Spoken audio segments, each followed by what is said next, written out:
stared at the contents of the package, my hands trembling, my breath catching in my throat. Inside was a severed finger, blood still fresh, and a note smeared with red reading, "You should have never opened it. Now you're part of the game." The room spun around me as the horrific reality sank in. This wasn't just a twisted prank. Someone was out there watching, waiting, and playing a sick game with human lives, and I had unwittingly become their latest pawn. My life had been unremarkable up until that day. I was an accountant, living a quiet life in a modest apartment. My routine was predictable. Wake up, go to work, come home, eat dinner, watch TV, sleep, and repeat. I had few friends and even fewer close relationships. Life was lonely but uncomplicated. It all started on a rainy Tuesday morning. I had just returned from my usual run when I found the package on my doorstep. There was no return address, just my name written in bold, black letters. Curious, I brought it inside, setting it on the kitchen table as I went to shower and change. After breakfast, I couldn't resist the temptation any longer. I grabbed a knife and carefully cut through the tape sealing the box. Inside, I found another box, smaller and wrapped in plain brown paper. As I unwrapped it, a chill ran down my spine. The box contained a small, ornate wooden chest. It looked old, intricately carved with strange symbols I didn't recognize. Inside the chest was a letter, typed in an elegant font. "Congratulations, you have been chosen to participate in a unique and thrilling experience. Follow the instructions carefully, and you may survive. Fail, and others will pay the price for your mistakes.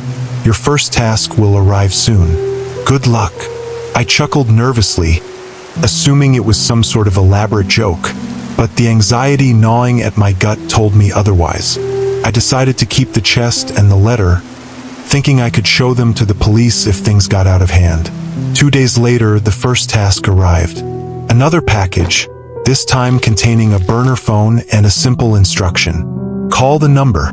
Follow the instructions precisely." I hesitated, my mind racing with possibilities. But curiosity, or perhaps some deeper, darker part of me, compelled me to dial the number. A voice answered, distorted and chillingly calm. "Hello, Daniel. Welcome to the game. Your first task is simple. Retrieve the item hidden at 56th and Elm. You have 1 hour. Failure to comply will result in dire consequences for someone you love." I tried to protest, to ask who they were and what they wanted, but the line went dead. Panic surged through me. I didn't have anyone I was particularly close to, but the threat was enough to propel me into action. I arrived at the location, a rundown warehouse, just in time. Hidden under a loose floorboard, I found a small box containing a USB drive and a note. "Well done. Insert the drive into your computer for your next instructions." At home, I hesitated before plugging in the drive. My computer screen flickered, and a video file automatically opened. The video showed a man tied to a chair, blindfolded, and gagged. The same distorted voice narrated, "This is Mark. He has been chosen because of his sins. Your next task is to ensure he pays for them. Fail, and someone else will suffer." My blood ran cold. This wasn't just a game, it was a nightmare. I had no idea who Mark was or what he had done, but I knew I was being forced into something dark and twisted. I tried to ignore the instructions, hoping it would all go away. But then the next package arrived. Inside was a photograph of my sister, Jane. She lived across the country, and we hadn't spoken in years, but the implication was clear. The note simply read, "Tick-tock." Desperation clawed at me. I couldn't let anything happen to Jane. I called the number again, pleading for answers, but the voice remained emotionless. "Complete the task, Daniel, or Jane will suffer." Left with no choice, I found myself driving to the address provided.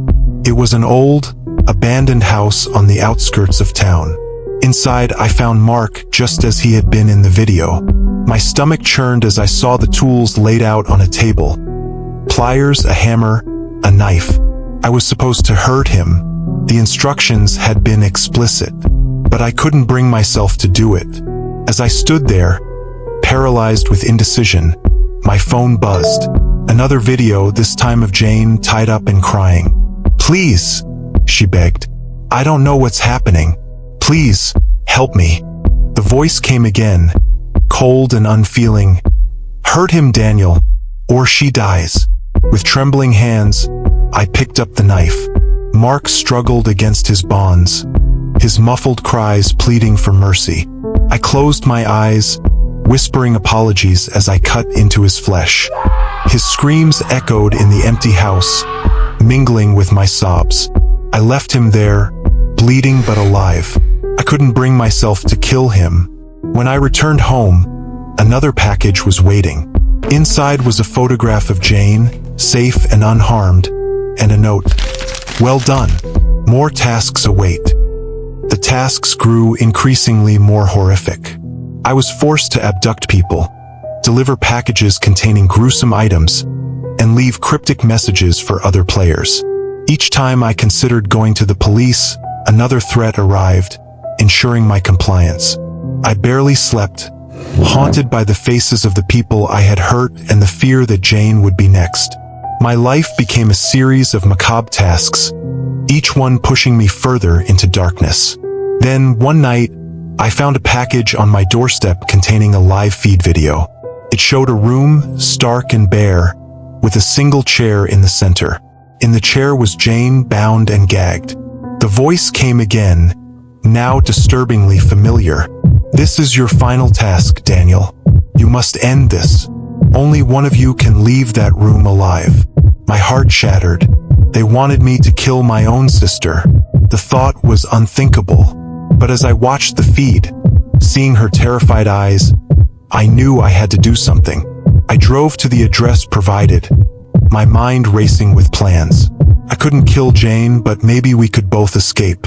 The building was another abandoned warehouse, a fitting setting for the final act of this nightmare. Inside, I found Jane. She looked up at me, eyes wide with fear and hope. I moved to untie her, but the voice stopped me. "No, Daniel. She must die, or you both will." I turned to see a camera mounted on the wall, the red light blinking ominously. They were watching, ensuring I complied. Desperation gave me strength. I grabbed the knife, cutting through Jane's bonds. "Run," I whispered. "I'll distract them." But as I turned, the door slammed shut, locking us in. The voice laughed, a chilling sound that sent shivers down my spine. "There's no escape, Daniel. Only one leaves." I faced Jane, tears streaming down my face. "I'm so sorry," I choked out. "I never wanted this." She shook her head, her own tears falling. "It's not your fault. We'll find a way out." But deep down, I knew the truth. There was no way out. The game had been designed to end this way. The voice taunted me, urging me to finish it. As we stood there, a plan formed in my mind. It was desperate, but it was our only chance. I motioned for Jane to follow my lead, hoping she understood. I lunged at her, the knife raised high. She screamed, but as I brought it down, I shifted my aim, plunging it into the camera instead. The feed cut out, and for a moment, there was silence. Then, the door burst open, and men in black stormed in, grabbing us both. I fought, but it was futile.